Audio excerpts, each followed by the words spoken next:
ibig sabihin ng pavement marking na ito? A. Bawal tumawid. B. Bawal luminto. C. Gilid ng kalsada. Tamang sagot, letter C. Gilid ng kalsada. Ang isang putol-putol na puting linya sa 200 na kalsada ay A. Pagdaan o pag-overtake ay maaaring gawin kahit anong oras. B. Walang mag-overtake. C. Naghahati sa trapiko na gumagalaw sa magkabilang direksyon. Tamang sagot, letter C. Naghahati sa trapiko na gumagalaw sa magkabilang direksyon. Sakaling may nakabanggahan sa kalsada na kinakasangkutan ng isang tao, ano ang una mong dapat gawin? A. Huminto at suriin ang sitwasyon at bigyan ng nararapat na tulong ang taong nabangga. B.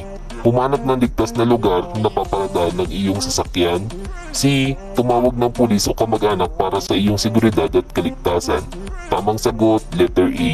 Huminto, suriin ang sitwasyon at bigyan ng nararapat na tulong ang taong nabangga. Ano ang dapat mong gawin kapag nakita mo ang ilaw trapiko na ito? A. Magpatuloy. B. Maghintay sa pulang ilaw. C. Magpatuloy kapag walang sagabal sa kabila. Tamang sagot, letter A. Magpatuloy. Ano ang dapat mong gawin sa kumikislap na dilaw na trapikong ilaw? A. Ang signal na ito ay nagsasabi na hindi ka makakaliko sa sangandaan kaya dumiretso ka lang. B. Magmaneho ng maingat para itong give way sign. C. Huminto, magbigay daan at magpatuloy kapag ligtas. Tamang sagot, letter B. Magmaneho ng maingat para itong give way sign. Gamit ang backbone ng motorsiklo, aling stand ang kailangan mong gamitin kung ikaw ay paparada ng magdamag? A. Stand sa gilid. B.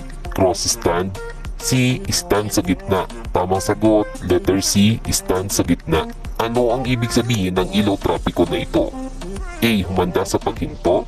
B. Huminto kapag nagpalit ng pula. C. Huminto kung kinakailangan. Tamang sagot, letter A. Humanda sa paghinto. Ano ang gagawin mo kung ikaw ay dumating sa interseksyon na may sirang mga signal pantrapiko? A. Ipagpalagay na ang interseksyon ay may nakasenyas na hinto sa lahat ng direksyon. B. Bilisan ng takbo. C. Bagalan ng takbo at hintayin ang traffic enforcer. Tamang sagot, letter E. Ipagpalagay ng interseksyon ay nakasenyas ng hinto sa lahat ng direksyon. Kung kakaliwa, saan dapat nakaposisyon ang iyong motorsiklo? A. Sa pinakamalapit na kurbada ng highway. B. Sa pinakamalapit na gitna ng highway. C. Sa pinakamalapit sa gilid na linya ng highway. Tamang sagot, letter B. Sa pinakamalapit sa gitna ng highway. Alin sa mga sumusunod ang nakalarawan? A. Bawal tumaan ng tren. B. Daang tren. C. Babala sa sangang daan. Tamang sagot, letter B. Daang tren. Sino ang partikular na hindi kasama sa Republic Act number 10666? A. Batang nangangailangan agad ng atensyong medikal. B. Batang kailangan pumunta sa paaralan. C. Lahat ng nabanggit. Tamang sagot, letter A. Batang nangangailangan agad ng atensyong medikal. Aling lane ang dapat mong piliin matapos kang lumiko pa kanan mula sa interseksyon patungong one-way street? A. Manatili sa pinakakanan na lane. B. Manatili sa pinakaloob na lane. C. Manatili sa gitna ng kalsada. Tamang sagot, letter A. Manatili sa pinakakanan na lane. Alin sa mga sumusunod ang nakalarawan? A. Ginagawa ang kalsada. B. Madulas ang kalsada. C. Baku-bakong kalsada. Tamang sagot, letter A. Ginagawa ang kalsada. Maaari kang mag-overtake sa highway kung ito ay may dalawang lane na may A. Putol-putol na puting linya. B. Tuloy-tuloy na puting linya. C. Tuloy-tuloy na dilaw na linya. Tamang sagot, letter A. Putol-putol na puting linya. Sa rotonda, alin ang may karapatan sa daan? A. Ang sasakyang nakaharap sa berdeng ilaw. B. Ang sasakyang papasok pa lamang sa rotonda. C. Ang sasakyang nasa paligid ng rotonda. Tamang sagot, letter C. Ang sasakyang nasa paligid ng rotonda. Ano ang ibig sabihin ng senyas trapiko na ito? A. Bawal pumasok ang mga sasakyang 30 taon ang edad. B. Pinakamababang itinakdang bilis. C. Katapusan ng pinakamataas na itinakdang bilis. Tamang sagot, letter C. Katapusan ng pinakamataas na itinakdang bilis. Ang sasakyan sa harap mo ay nagdidilaw na ilaw. Ang ibig sabihin nito ay A. Sira ito. B. Mabagal na paggalaw. C. Kotse ng doktor. Tamang sagot, letter B, mabagal na paggalaw. Ano ang maximum na sukat na pinasadyang top box ng motorsiklo? A. 3 feet by 3 feet by 3 feet. B. 2 feet by 2 feet by 2 feet. C. 1.5 feet by 1.5 feet by 1.5 feet. Tamang sagot, letter B, 2 feet by 2 feet by 2 feet. Alin sa mga sumusunod ang nakalarawan? A. Papasok sa sangandaan na may kalsada sa gilid. B. Sasanib sa trapiko pagpasok sa sangandaan. C. Pagpasok sa sangandaan. Tamang sagot, letter B, sasanib sa trapiko pagpasok sa sangandaan. Ang traffic sign na ito ay nagsasabing magbigay ng karapatan sa daan. A. Baliktad na tatsulok. B. Patayong tatsulok. C. Hugis parehaba na may pulang border. Tamang sagot, letter A, baliktad na tatsulok. Ayon sa RA 10666, alin sa mga sumusunod ang nagbabawal sa driver na mag-angkas ng bata? A. Kung ang tinakdang bilis ay higit sa 40 km per oras. B. Kung ang tinakdang bilis ay higit sa 50 km per oras. C. Kung ang tinakdang bilis ay higit sa 60 km per oras. Tamang sagot, letter C, kung ang tinakdang bilis ay higit sa 60 km per oras. Hindi ka dapat gumagamit ng mobile phone habang nagmamaneho ng motorsiklo dahil A. Mahina ang sagap ng mobile phone kung bukas ang makina ng motorsiklo. B. Maapektuhan nito ang electronic system ng iyong sasakyan. C. Ito ay pinagbabawal ng batas at nakakasagabal ito sa iyong atensyon habang nagmamaneho. Tamang sagot, letter C. Ito ay pinagbabawal ng batas at nakakasagabal ito sa iyong atensyon habang nagmamaneho. Ang taong may kapansanan ay maaaring magkaroon ng lisensya sa pagmamaneho kung A. Nakasulat sa lisensya ang kanyang karamdaman. B. Nakasulat sa student permit ang kanyang karamdaman. C. May kasamang kwalipikadong nagtuturo. Tamang sagot, letter A, nakasulat sa lisensya ang kanyang karamdaman. Sa aling sitwasyon maaaring gamitin ang telepono habang nagmamaneho ng sasakyan? A. Kung ito ay isang mahalagang tawag. B. Kung magaan ang trapiko. C. Wala sa itaas. Tamang sagot, letter C, wala sa itaas. Ano ang ibig sabihin ng kumukurap-kurap na pulang ilaw trapiko? A. Ipagpatuloy ang pagmamaneho, sira ang ilaw trapiko. B. Huminto at magpatuloy lamang kung ligtas. C. Mag-ingat na magpatuloy. Tamang sagot, letter B, huminto at magpatuloy lamang kung ligtas. Bakit nakapinta ang rumble strip sa kalsada? A. Upang matulungan kang mapanatili ang tamang distansya ng paghiwalay. B. Upang tulungan kang pumili ng tamang linya.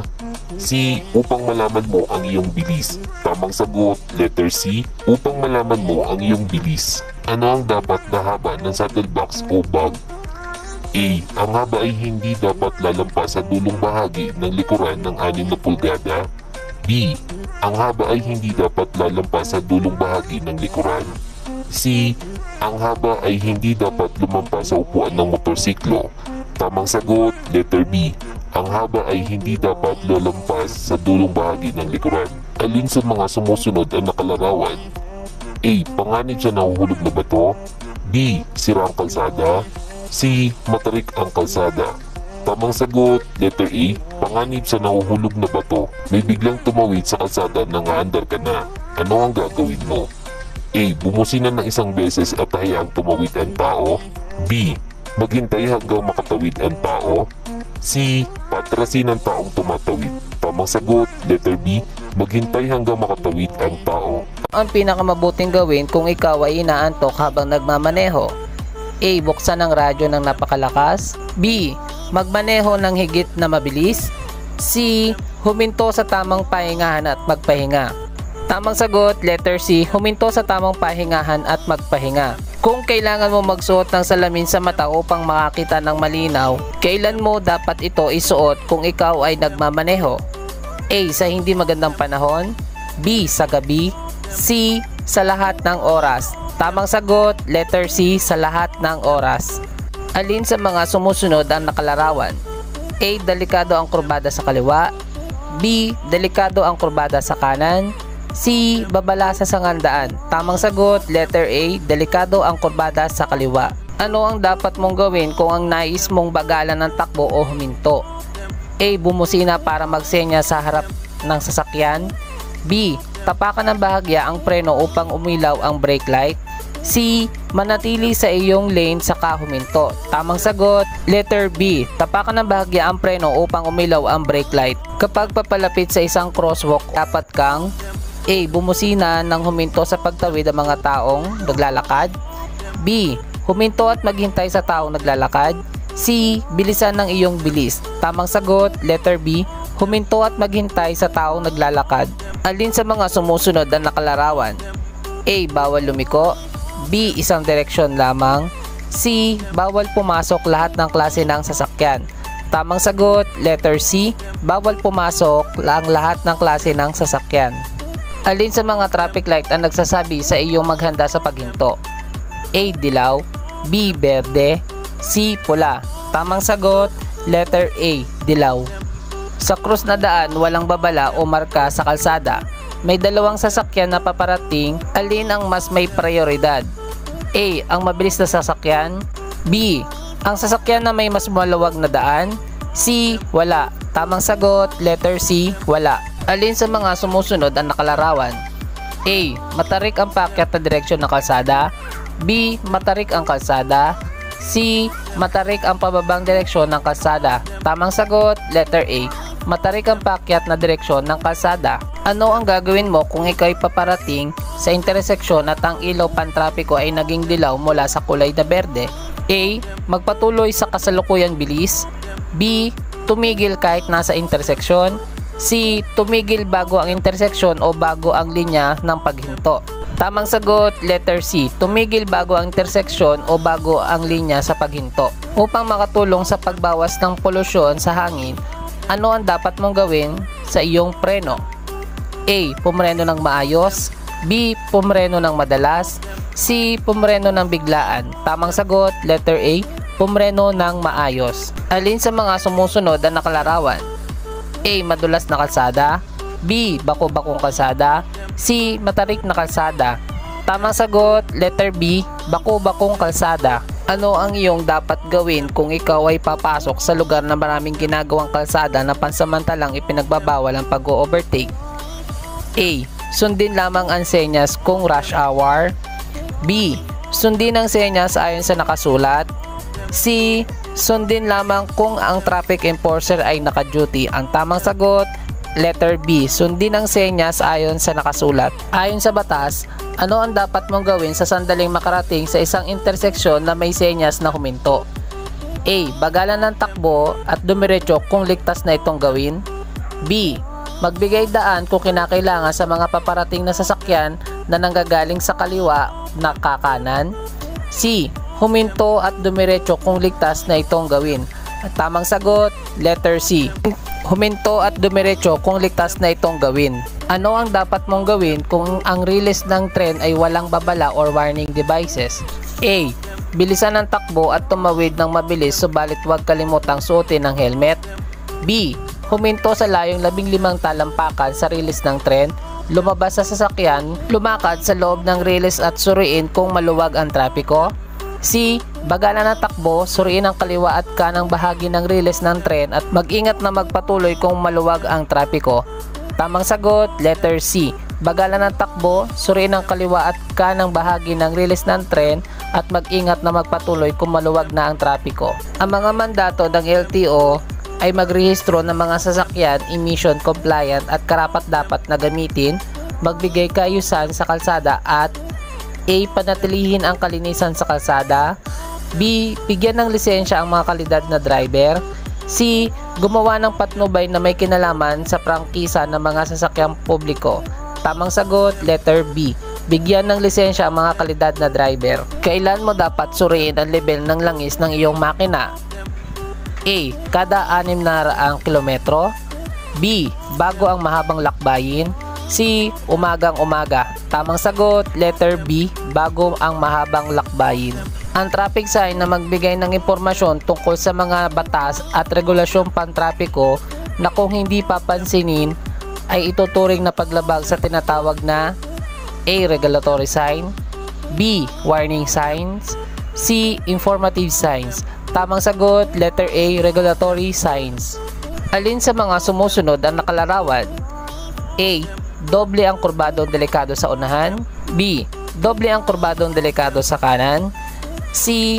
Doble ang kurbadong delikado sa kaliwa. Tamang sagot, letter C. Doble ang kurbadong delikado sa kaliwa. Ang paglikong signal na ilaw ay dapat gamitin kapag A. Nagmamaneho ng maayos. B. Iparating ang iyong intensyon sa mga driver na nasa paligid mo. C. Dapat kang bigyan ng daan. Tamang sagot, letter B. Iparating ang iyong intensyon sa mga driver na nasa paligid mo. Ang paggamit ng mobile phone habang nagmamaneho ay delikado at A. Ito ay labag sa batas at lahat ng saklaw ng batas. B. Ito ay labag sa batas maliban na lamang kung ginagamitan ito ng hands-free device. C. Maaari kong nakahinto ang sasakyan dahil sa traffic light sa intersection. Tamang sagot, letter B. Ito ay labag sa batas maliban na lamang kung ginagamitan ng hands-free device. Alin sa mga sumusunod ang nakalarawan? A. Madulas ang kalsada. B. Papalaki ang kalsada. C. Papaliit ang kalsada. Tamang sagot, letter C, papaliit ang kalsada. Ang dobling dilaw na linya ay A. Ay hindi dapat tawiran kailanman. B. Ay hindi dapat tawiran maliban kung may pag-iingat. C. Wala sa pagpipilian. Tamang sagot, letter A, ay hindi dapat tawiran kailanman. Sakay ng manual clutch backbone na motorsiklo, may asong biglang tumawid sa iyong daan. Aling paa ang dapat mong gamitin upang hindi masagasaan ang aso? A. Kaliwa. B. Kanan. C. Pareho. Tamang sagot, letter B. Kanan. Alin sa mga sumusunod ang nakalarawan? A. Matarik ang kalsada. B. Sirang kalsada. C. Ilog. Tamang sagot, letter C. Ilog. Ano ang kulay ng traffic light na nagsasabing go o maaari ka nang umandar? A. Asul. B. Berde. C. Dilaw. Tamang sagot, letter B. Berde. Ang dobleng putol-putol na puting linya ay nangangahulugang A. Ipinagbabawal ang pag-overtake sa kaliwang bahagi ng kalsada. B. Ipinagbabawal ang pag-overtake sa kanang bahagi ng kalsada. C. Pinahihintulutan ang pag-overtake kaliwa o kanan bahagi ng kalsada kung walang panganib. Tamang sagot, letter C. Pinahihintulutan ang pag-overtake sa kaliwa o kanang bahagi ng kalsada kung walang panganib. Alin sa mga sumusunod ang nakalarawan? A. Lugar ng ospital. B. Lugar ng paaralan. C. Daang tren. Tamang sagot, letter B. Lugar ng paaralan. Ano ang ibig sabihin ng dilaw na ilaw pantrapiko na kumukurap-kurap? A. Bagalan ng takbo at magpatuloy kung walang panganib. B. Hintayin hanggang maging berde ang ilaw. C. Huminto at hintayin ang pulang ilaw. Tamang sagot, letter A. Bagalan ng takbo at magpatuloy kung walang panganib. Alin sa mga sumusunod ang nakalarawan? A. Bawal pumasok. B. Huminto ka. C. Magbigay ka. Tamang sagot, letter B. Huminto ka. Kung ito ang iyong plaka ng iyong sasakyan, kailan mo dapat i-renew ang rehistro upang maiwasan ng multa? A. Hanggang ika-19 na araw ng ikalawang buwan ng taon. B. Hanggang ika-9 na araw ng ikalawang buwan ng taon. C. Hanggang sa huling linggo ng ika-4 na buwan ng taon. Tamang sagot, letter C. Hanggang sa huling linggo ng ika-4 na buwan ng taon.